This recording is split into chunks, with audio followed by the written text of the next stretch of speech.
কুমিল্লার প্রতিযোগী তৌহিদুল ইসলাম সানিমকে প্রশ্ন করবেন ফদিলাতুল উস্তাজ অধ্যাপক আব্দুল মতিন আজহারি।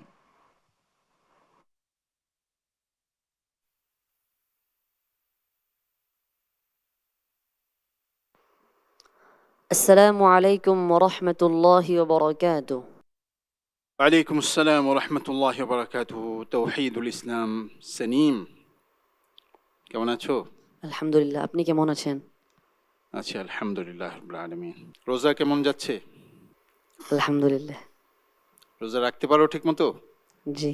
মাশাআল্লাহ। اقرأ من قوله تعالى بعد أعوذ بالله من الشيطان الرجيم ويسألونك عن الجبال فقل ينسفها ربي نسفا. أعوذ بالله من الشيطان الرجيم. بسم الله الرحمن الرحيم.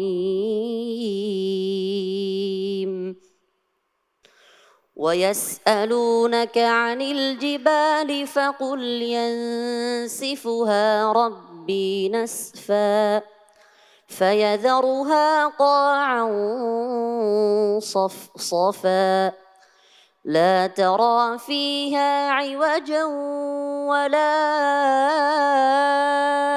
أمتا يومئذ يتبعون الداعي لا عوج له وخشعت الأصوات للرحمن فلا تسمع إلا همسا يومئذ لا تنفع الشفاعة إلا من أذن له الرحمن ورضي له قولا يعلم ما بين أيديهم وما خلفهم ولا يحيطون به علما وعنت الوجوه للحي القيوم وقد خاب من حمل ظلما ومن يعمل من الصالحات وهو مؤمن فلا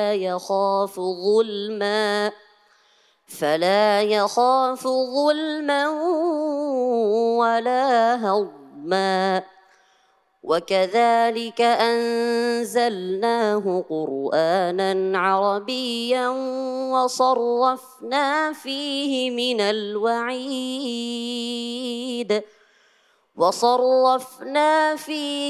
الوعيد لعلهم يتقون أو يحدث لهم ذكرا فتعالى الله الملك الحق ولا تعجل بالقرآن من قبل أن يقضى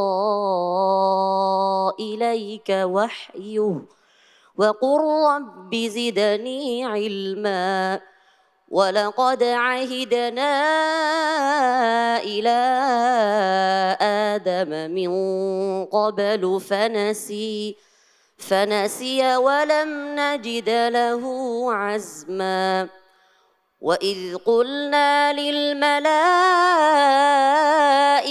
اسجدوا لآدم فسجدوا إلا إبليس أبى فقلنا يا آدم إن هذا عدو لك ولزوجك فقلنا يا آدم إن هذا عدو لك ولزوجك فلا يخرجنكما من الجنة فتشقى صدق الله العظيم. صدق الله العظيم. মাশাআল্লাহ, বরাবরের মতোই আমাদের তৌহিদুল ইসলাম সানিম দারুণ কণ্ঠে তেলাওয়াত উপহার দিল। আমরা কুমিল্লার এই প্রতিযোগীর তেলাওয়াত সম্পর্কে এবার মন্তব্য শুনতে চাইব প্রশ্নকারী উস্তাজ অধ্যাপক আব্দুল মতিন আজহারি আপনার কাছ থেকে। মাশা আল্লাহ তাবারাক রহমান। সে যেন নিজে পাইলট হয়ে আমাদেরকে একটা ডোমেস্টিক ফ্লাইটে করে আমাদেরকে কোরআনের একটা ভুবনে ঘুরিয়ে নিয়ে আসলো অল্প সময়ের জন্য। অনেক সুন্দর তিলাওয়াত করেছে মাশা আল্লাহ, নিয়মিতই সুন্দর তিলাওয়াত করে। আমি বলবো যে সে হচ্ছে একজন সুরের মাস্টার। কোথায় কিভাবে হৃদয়গ্রাহী সুর দিয়ে মানুষের হৃদয়কে জয় করা যাবে এবং কোরআনের এই শব্দগুলোকে মুক্তোর মতো মানুষের সামনে উপস্থাপনা করা যাবে, সেই বিষয়টা সে খুব ভালো করেই জানে অল্প বয়সের হলেও। আল্লাহ তাআলা তার মতো এরকম বিদগ্ধ হাফিজে কোরআন দিয়ে আমাদের দেশকে ধন্য করেছেন। তার মতো হাজারো হাফেজ এই দেশে সৃষ্টি হোক, আমরা তা কামনা করি। বারাকাল্লাহ ফিক। আমিন। আমরা মন্তব্য শুনতে চাই কারি মোহাম্মদ আব্দুল্লাহ আপনার কাছ থেকে। মাশাআল্লাহ, তাওহীদুল ইসলাম, বারাকাল্লাহ ফিক, হাইয়াকাল্লাহ। তোমার তেলাওয়াতের যে পড়ার যে স্টাইল এবং তোমার সব কিছুতেই মাঝারি ধরনের, তোমার তেলাওয়াতের আমি আরও মান উন্নয়ন যাতে হয়, আমি এই জন্য তোমাকে অনুরোধ করব আরেকটু হৃদয়গ্রাহী করার জন্য আমি তোমাকে বলবো। তোমার জন্য শুভকামনা, বারাকাল্লাহ ফিক। আমরা মন্তব্য শুনতে চাই শেখ আবু সালেহ মোহাম্মদ মুসা আপনার কাছ থেকে। আমরা ইতিপূর্বে দেখেছি বিভিন্ন প্রতিযোগিতার মঞ্চে এক একজন স্টার হয়ে যায় এপিসোডগুলো শেষ হওয়ার পরে, এই আয়োজনগুলো শেষ হওয়ার পরে। আমার মনে হয় সেও একজন যে একসময় অতি সত্বর খুবই দ্রুত বাংলাদেশে ফেমাস হবে। অতি সত্বর সকলেই তাকে চিনবে, তার তেলাওয়াতগুলো নকল করবে, তার তেলাওয়াতগুলো বিভিন্ন মাদ্রাসায় বাজতে থাকবে, বাচ্চারা তন্ময় হয়ে শুনবে। সে এই ধরনের একজন ব্যক্তি, আল্লাহ তাকে কবুল করুন। তার সুরের মধ্যে একটা বৈচিত্র্য আছে, সে বিভিন্ন সুরকে একটু একটু করে নিয়ে নিয়ে একটি মালা গেঁথে ফেলে। চমৎকার, খুব সুন্দর।